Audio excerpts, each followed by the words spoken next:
আন্তরিক শুভেচ্ছা ও ভালোবাসা জানাই বন্ধুরা। তোমরা নিশ্চয়ই সবাই খুব ভালো আছো। আমি সাত সকালেই এসে গেছি কবিতা নিয়ে। এবার থেকে কবিতাটা সকালেই বলবো ঠিক করেছি, কারণ বেলাতে বলতে গেলে এত বেশি বেলা হয়ে যায় যে তখন আর বলা হয়ে ওঠে না। আজকের কবিতা কবি শঙ্খ ঘোষের শোক সভা।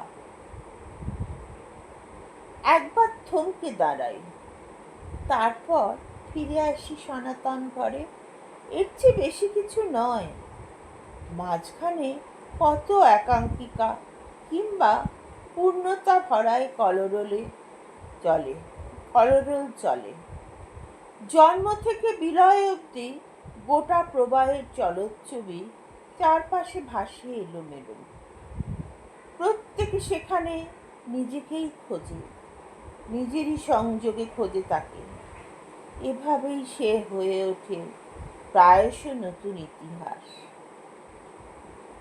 ঘরের ভেতরে বসে তাকে পড়ি তাকে, আরো বেশি করে গড়ি তাকে।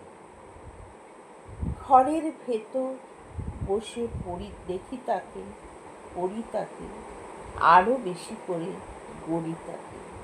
ইতিহাসকে প্রতিদিন আমরা একটু একটু করে গড়ি। আজকের দিনটা হয়ে যাবে কালকের ইতিহাস। তোমার মৃত্যুর পর কখনো বা অগোচরে কিছু কিছু হয়ে উঠি তুমি।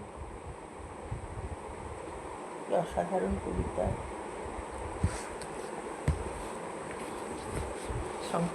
শঙ্খ ঘোষই পারেন, অসাধারণ কবি।